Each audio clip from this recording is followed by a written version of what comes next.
Bonjour à tous, bienvenue sur cette vidéo. Je suis ravie de pouvoir faire un nouvel épisode, alors podcast ou vidéo YouTube, ce sera sur les deux formats, j'imagine, j'espère.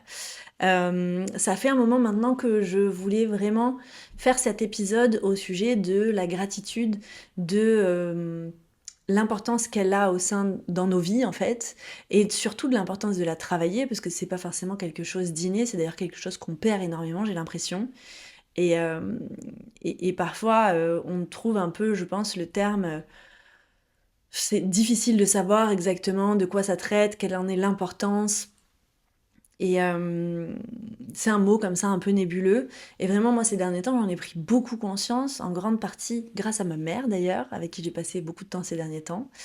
Et voilà, il y a beaucoup de choses dans mon quotidien, dans ma vie, qui tournent autour de ça, qui me ramènent à ça, des expériences que je fais.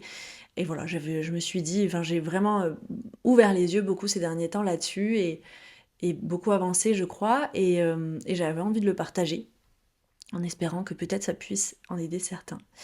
Donc j'ai été pendant ces 3 dernières semaines avec ma mère, on a été en vacances en Égypte pendant une dizaine de jours, et puis on a fait 2 semaines en Corse.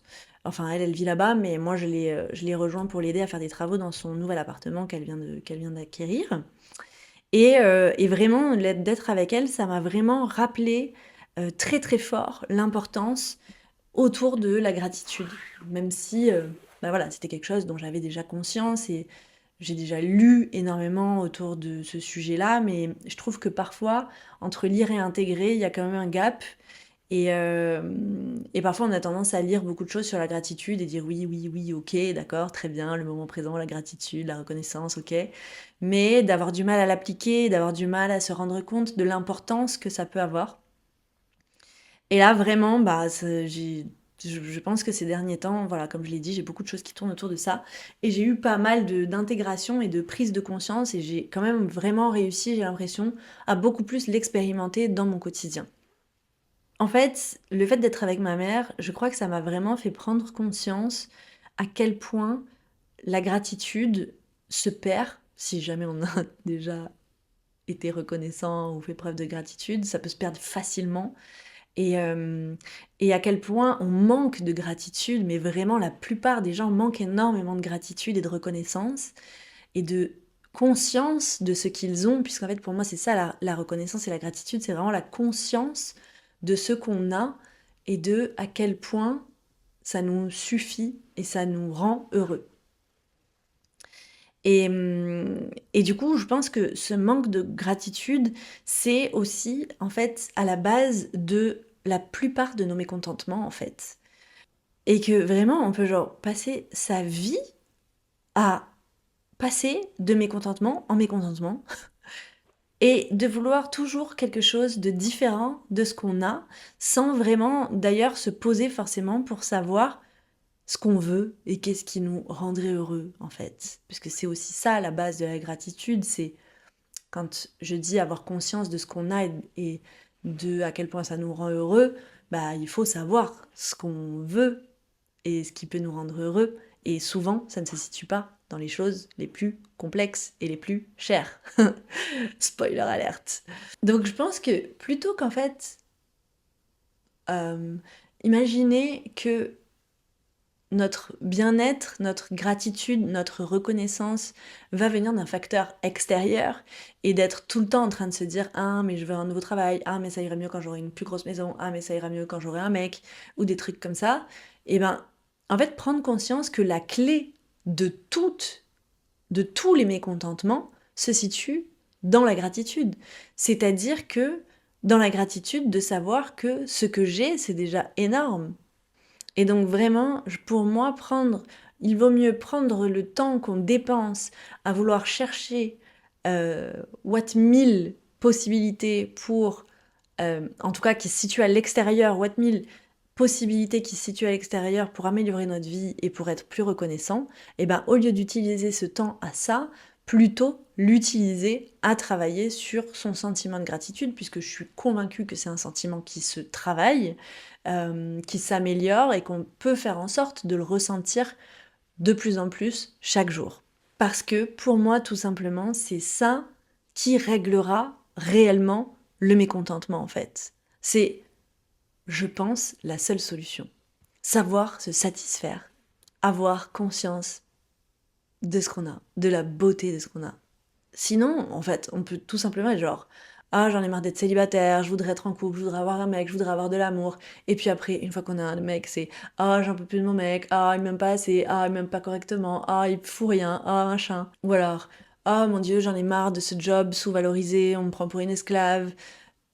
Et puis un jour, on vit une promotion et on a le job qu'on veut ou avec le niveau de responsabilité au-dessus. Et puis tout d'un coup, c'est oh mon Dieu, il y a trop de responsabilités, je bosse trop, je suis perdue, j'ai trop de poids sur les épaules. Vous voyez ce que je vais dire? De mécontentement en mécontentement. Alors qu'en fait, si on regarde la gratitude, ça permet d'être heureux, content, reconnaissant de tout. Et pour moi, ça veut pas forcément dire que du coup, on ne veut pas plus ou qu'on veut rien, qu'on se contente du minimum, mais tout simplement qu'on trouve le bonheur dans ce qu'on a. Et donc, tout le reste, tout le plus, bah quelque part, c'est que du bonus. Et c'est que quelque chose qui va venir alimenter encore la gratitude, au lieu d'être finalement dans l'autre sens, c'est-à-dire plus on a de choses, plus on alimente le mécontentement et le manque de reconnaissance. Moi, je suis convaincue que, et pour l'avoir vu aussi, pour l'avoir expérimenté, tu donnes 1 million à quelqu'un qui n'a aucune idée de ce qui le rend heureux foncièrement en fait, qui n'a pas cette conscience de à quel point ce qu'il a à sa disposition et à sa portée peut le rendre heureux, mais 1 million, ça va pas le rendre heureux et il va très vite s'enlacer. Il va faire une vie de plein de plaisir, ça c'est certain, mais le plaisir ne rend pas heureux. Le plaisir est un acte isolé. C'est un acte unique, c'est un moment T. Le fait d'être reconnaissant, le fait d'être dans le bonheur, dans la gratitude, c'est quelque chose qui ne s'arrête pas au plaisir, qui va jusqu'à des choses qui ne sont pas forcément agréables, parce qu'on a la conscience que, bah, dans la vie et dans la beauté de la vie et dans le bonheur, il y a l'agréable et le désagréable. Et alors que donne une fleur, par exemple, à quelqu'un qui sait que le parfum d'une fleur, ça le rend heureux, bah ça le rendra heureux, en fait. Et même 1 million, donne une fleur à quelqu'un qui a 1 million, et bah en fait, il sentira même pas son odeur. Il aura oublié ce que c'est que le parfum des fleurs. Donc c'est ça pour moi, la gratitude, c'est qu'en fait, la solution, elle est pas dans l'objet, elle est pas dans le produit, elle est pas dans la somme perçue, mais elle est vraiment plutôt dans la conscience de ce que ça représente. Dans un livre, j'avais lu quelque chose que j'avais trouvé trop intéressant. C'était genre deux amis, un millionnaire et un super milliardaire, ou je sais pas quoi, bref. Il y en avait un qui avait moins d'argent que l'autre. Et, et en fait, le deuxième qui était milliardaire, il avait vraiment une soif d'ambition, une soif de réussite. Et il s'arrêtait jamais. Et du coup, dès qu'il avait une possibilité, il voulait absolument faire rentrer de l'argent, faire rentrer de l'argent, faire rentrer de l'argent. Et donc, bah, il avait beaucoup plus d'argent que son premier copain qui était juste millionnaire. Et puis un jour, il y a quelqu'un qui a demandé, mais t'es pas jaloux ou envieux de la richesse de ton ami? Et le premier a répondu une phrase que je trouve extraordinaire. Et il a dit, j'ai quelque chose qu'il n'aura certainement jamais, assez. Et en fait, c'est ça, c'est-à-dire que jusqu'à quel point on court après les choses, avant de se rendre compte quand est-ce qu'on a assez, en fait. Et en fait, pour refaire le pont avec ma mère, je vous assure, c'est une personne qui s'extasie devant tout. Alors, pas tout le temps, évidemment, mais franchement, la majorité du temps, j'ai l'impression. Elle réussit à voir le beau là où les gens ne le voient pas ou le voient plus. Mais même dans des choses incroyablement enfin, inoffensives, pas inoffensives, mais toutes petites, ou même vraiment pas belles. Quand je vivais à Barcelone, par exemple, je me souviens que vraiment, elle s'extasiait, mais pendant des heures, sur les carreaux du sol de Barcelone, des trottoirs, parce qu'ils sont taillés d'une certaine manière. Et vraiment, elle pouvait passer ses journées à dire oh non, mais regarde le sol, il est incroyable. Et moi, je marchais tous les jours sur ce sol et je n'avais absolument pas conscience du fait que oui, effectivement, il était joli, en fait. Pour moi, c'était juste le sol sur lequel je marchais et voilà quoi, je faisais tellement pas attention à ça. Et le nombre de personnes qui marchent sur les trottoirs de Barcelone et qui ne se rendent pas compte que le trottoir est joli, je vous assure qu'à mon avis, il y en a un paquet. Et vraiment, c'est ce genre de choses dont j'ai pris conscience ces derniers temps. Par exemple, encore, on était, du coup, quand on était en Égypte, on s'est arrêté dans les premiers jours à côté du Caire pour voir les pyramides de Gizeh. Et c'est vrai qu'on avait un hôtel qui donnait littéralement sur les pyramides, quoi. Plus près, ça aurait été de dormir dedans, en fait. Mais après, l'hôtel, il payait pas de mine, quoi. C'était un petit boui-boui, c'était pas très joli. Et je pense que beaucoup de gens se seraient plaints du fait que bah, c'était pas très joli, en fait. En tout cas, pas très joli, c'était pas à nos goûts d'Européens, je dirais. Euh, et en fait, j'ai surpris quelque chose au matin, quand on s'est... Enfin, j'ai limite ouvert les yeux tout doucement à 7 heures du matin. Moi, je suis une marmotte, faut pas trop m'en demander. Et j'ai à peine ouvert les yeux juste au moment où elle ouvrait le rideau de sa fenêtre et qu'elle apercevait les pyramides. Et en fait, elle a eu le réflexe, elle me voyait pas, elle savait pas que j'étais réveillée, elle a eu le réflexe de mettre sa main sur sa bouche, mais comme une enfant en fait, comme une enfant qui s'émerveille de ce qu'elle voit, comme une enfant qui voit la neige pour la première fois. Bah, elle voyait une pyramide pour la première fois, c'est quand même pas mal aussi, mais ce que je veux dire par là, c'est que c'est pareil, je pense qu'il y a une quantité de gens qui n'auraient pas ce genre de pureté magnifique à s'émerveiller en fait devant la vie, devant les paysages, devant les choses presque parfois insignifiantes, même si une pyramide n'est pas insignifiant, on est d'accord, mais bon. Je pense que ces pyramides, encore une fois, il y a plein de gens qui auraient certainement fixé leur attention sur le fait que bah, la chambre était pas ouf, alors qu'en fait, il y avait 5000 ans qui nous observent de là-haut, quoi. Bref, vraiment, à ce moment-là, j'ai vu ça, je vous assure, ça m'a fait un truc. Je me suis dit, mais en fait, c'est ça qui manque au monde. C'est ce regard-là d'enfant, de pure joie, de découverte, d'émerveillement, d'excitation un peu quelque part. Ce rappel que, en fait, la vie, elle passe et que chaque jour, chaque seconde est une merveille, est un miracle de perfection. Et en fait, on se rend compte que très vite et tout le temps, on a tendance à avoir ce réflexe, à penser à des choses qui pèsent, à des choses terribles, à des choses qui font peur, à des choses dures, à des oui mais, oui mais, oui mais, oui mais. T'as la peur tout le temps, souvent qui revient, la négativité, des choses qui plombent quoi, littéralement en fait. Et je me rends compte même par exemple avec ma mère, elle est si heureuse parce que dans son appartement, elle a la vue sur les arrivées et les départs des bateaux sur le port d'Ajaccio. Elle adore, elle a une passion pour les bateaux, mais même pas les bateaux, elle aime pas les bateaux, elle s'en fout, elle a pas de bateau, elle veut pas de bateau, mais le fait de voir ces gros bateaux, elle trouve ça génialissime. Et en fait, elle discutait avec un voisin qui est venu voir pour les travaux, et puis c'est vrai qu'il y a la route entre elle et les bateaux, enfin son appartement et les bateaux. Et le voisin lui disait, donc il parlait, machin, et elle lui disait, oh mais regardez ces bateaux, c'est merveilleux, machin. Le voisin tout de suite, oui, enfin il y a les voitures. Oui, bah merci, il y a les voitures, mais en fait, qu'est-ce que c'est que ça? Genre, laisse-la s'émerveiller sur ces bateaux, et toi, émerveille-toi un petit peu plus, en fait. C'est le voisin du dessus, en l'occurrence, donc...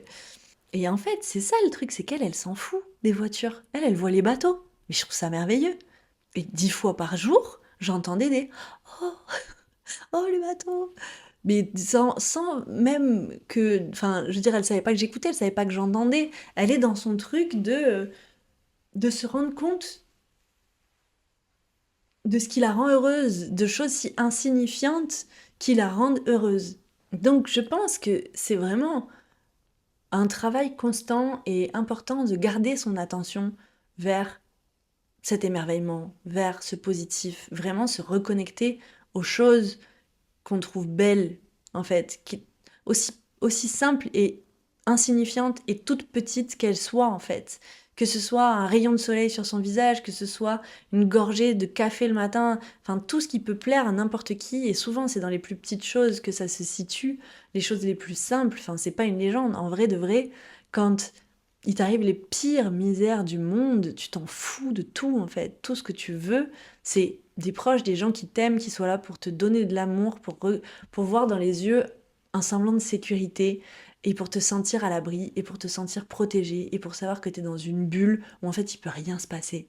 C'est ça en fait, c'est dans ces choses-là que réside bah, la solution à tous nos mécontentements en fait. Prendre conscience que dans les plus petites choses se trouve la gratitude, se trouve ce dont on a le plus besoin, c'est-à-dire de la proximité, du lien, de l'amour, de la beauté simple, pure.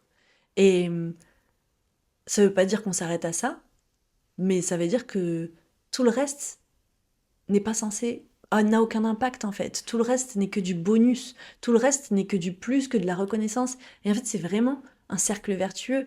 Et ça, c'est un vrai biais cognitif qui est de fixer son attention. À un moment donné, décide que tu vas voir du vert partout, ton attention va se fixer sur le vert. Et bien là, c'est la même chose. Décide de voir du négatif partout, nourris ton esprit de négatif, nourris ton esprit de oui mais, et en fait, tu vas être formaté à regarder du oui mais. Tu vas être formaté à avoir cette voix dans ta tête qui va venir te dire dès que tu as une bonne nouvelle, ouais mais peut-être que, ouais mais, ou la bonne nouvelle qui va durer 3 secondes et tu sauras même plus apprécier le plaisir. C'est vraiment, je pense, un travail en conscience à faire, de rapporter toujours son esprit et de prendre conscience de la beauté des choses. Moi, je me rends compte que vraiment ces derniers temps, beaucoup de choses m'ont tendu vers ça, vers cette prise de conscience, vers cette intégration-là. À un moment donné, quand j'étais un petit peu défaitiste, je suis plutôt optimiste et positive comme personne, mais comme tout le monde, j'ai des moments de baisse de morale. Et, euh, et j'ai vu un post qui parlait de l'amor fati, qui vient de Nietzsche, et qui parle du fait d'en fait, d'aimer la vie dans tous ses attributs, dans l'agréable comme le désagréable. Ça n'existe pas d'aimer la vie que dans l'agréable en fait. On n'aime pas quelqu'un que parce qu'il est sympathique, on aime aussi quelqu'un parce qu'il a des défauts. Et bien la vie c'est la même chose. Et parfois, une chose va nous paraître si sombre, si pénible, si difficile, on veut absolument s'accrocher à quelque chose, on veut absolument arriver à quelque chose. Et en fait, on se rend compte, quand le temps passe, le temps étant aussi une des choses qui pour moi est le plus important, en fait, dans la vie, dans le monde, une fois que le temps passe, on se rend compte, on prend la mesure de à quel point on s'est mis la rate au courbouillon pour un truc qui n'en valait pas la peine. On se rend compte parfois à quel point on était triste de quelque chose, mais que c'était bon d'être triste. Vraiment. Moi, il y a vraiment ce truc où j'ai depuis toujours eu cette habitude de faire des projections dans le futur pour me dire, par exemple, à 90 ans, comment je verrai cette situation. Est-ce que ça m'aide beaucoup à faire des choix et ça m'aide beaucoup à prendre conscience quand parfois je me dis, oh là là, cette situation c'est vraiment de la merde, je vais jamais m'en sortir, c'est vraiment tout pourri, à me dire, bah, en fait, à 80 ans, ça se trouve, je saurais que c'était le début de quelque chose de chouette et que j'ai dû passer par là aussi, bah, pour ensuite arriver à quelque chose de mieux. Et finalement, c'était pas si mal, tu vois. Genre, je sais pas, par exemple, t'es en galère pour trouver ta maison, un truc comme ça, et sur le moment, ça te paraît, t'en as ras-le-bol, t'es fatigué, t'as envie de trouver ta maison, t'as envie de t'installer, t'as envie de machin. Et puis, ben, en fait, ça se trouve, dans je sais pas combien d'années, je me dirais, ah, c'était chouette, je cherchais une maison, tu vois. C'était dur, oui, il y a eu ci, il y a eu ça, mais quelle chance j'avais. Genre, quelle chance j'avais d'avoir cet âge, quelle chance j'avais de chercher une maison. Il y a des gens qui ont pas de maison, en fait. Tu vois. Et ce truc de se dire, il y a des gens qui ont pas, je trouve que on s'en sert beaucoup aujourd'hui pour culpabiliser et pour autant ne rien faire. Et en fait, moi, c'est vraiment quelque chose, j'ai envie que ça me donne de la force pour justement pouvoir kiffer, en fait. Pour justement me rendre compte de ce que j'ai et du bonheur que c'est censé m'apporter. Pas pour culpabiliser de ce que j'ai, en fait. Et à la limite, plutôt de kiffer ce que j'ai et de pouvoir derrière mettre des choses en place pour, à la limite, aider quand je peux le faire. Mais vraiment, ce truc de penser aux autres pour être dans une dynamique de culpabilisation, pour se rabaisser soi-même, pour être dans la négativité, dans la culpabilité de vivre et de kiffer, ça marche pas en fait. On n'éclaire pas l'ombre avec de l'ombre, on éclaire l'ombre avec de la lumière. C'est comme ça qu'on tire les gens vers le haut. C'est en mettant de la lumière, c'est en mettant de la joie, c'est en mettant de l'amour, c'est en mettant des solutions, pas en mettant des problèmes, pas en se restreignant, pas en culpabilisant. Donc, voilà, vraiment, j'ai envie de... C'est aussi la raison pour laquelle j'ai fait cette hypnose récemment gratuite sur le fait de recevoir un message de son soi futur, qui est disponible sur YouTube d'ailleurs, si vous ne l'avez pas écouté. C'est vraiment dans cette optique de se dire, c'est pas dans l'optique de se dire on voyage le temps et c'est vraiment mon moi du futur qui me donne un message, mais c'est une projection de son inconscient, de son imaginaire, pour vraiment incarner et comprendre et intégrer ce truc de, en fait, kiffe ce que tu es en train de vivre maintenant. Et de la joie et de la gratitude pour ce que tu es en train de vivre maintenant. Et des choses les plus insignifiantes qui puissent être dans ton quotidien. Marcher, t'as des jambes en fait. Arrête de te plaindre parce qu'elles sont trop grosses ou trop maigres ou pas assez comme ci ou pas assez comme ça. Tu as des jambes pour marcher tous les jours, mais quel bonheur de pouvoir marcher tous les jours, de pouvoir utiliser tes jambes pour traverser la rue, pour aller chercher ton courrier, pour te déplacer. Ça, ce corps, ces yeux, ces oreilles, ce lit où tu peux dormir. Enfin, vraiment, voilà. C'est encore des phrases toutes faites. Et parfois, on n'en prend pas suffisamment euh, la valeur, je pense. Et je pense qu'on devrait vraiment, vraiment, vraiment travailler tous les jours pour tendre vers plus de gratitude, vers plus de conscience de ce qu'on a. Parce qu'en fait, c'est ça la solution, vraiment, au mécontentement. La solution au mécontentement, ce n'est pas d'avoir plus, mais c'est de comprendre qu'on a suffisamment. Et que ce qu'on a, c'est déjà merveilleux. Que la vie est merveilleuse dans chacune des secondes qui passent, dans l'agréable comme dans le désagréable, comme dit l'amour fati, que je me suis tatoué sur le poignet, tellement ça m'a parlé. Voilà. Je sais pas trop ce que je voulais dire de plus sur le sujet. Je crois que c'est à peu près tout. J'espère que ça vous a plu. J'ai pas non plus envie de faire de laïus pendant 50 minutes. Mais bah, si ça vous a plu, faites-le moi savoir. Si jamais vous êtes intéressé pour essayer d'expérimenter un peu mieux la gratitude, je vous conseille vivement de faire cette hypnose gratuite sur le message du futur. Euh, Vraiment, c'est passionnant comme expérience, surtout si vous ne l'avez jamais fait. Et puis, vraiment, vos témoignages me font toujours un bien fou, donc n'hésitez surtout pas. C'est ce qui bah, me donne la foi et le courage de continuer chaque jour, même s'il y a aussi un petit peu de passion derrière tout ça. Euh, et puis voilà, n'hésitez pas à liker, n'hésitez pas à vous abonner, n'hésitez pas à partager si ça vous a parlé, comme d'habitude, à mettre des étoiles, tout ça, vous le savez. Et puis voilà, j'espère vous revoir très vite sur un prochain épisode dont je ne connais pas encore le sujet. Voilà, je vous embrasse très fort. Ciao, ciao.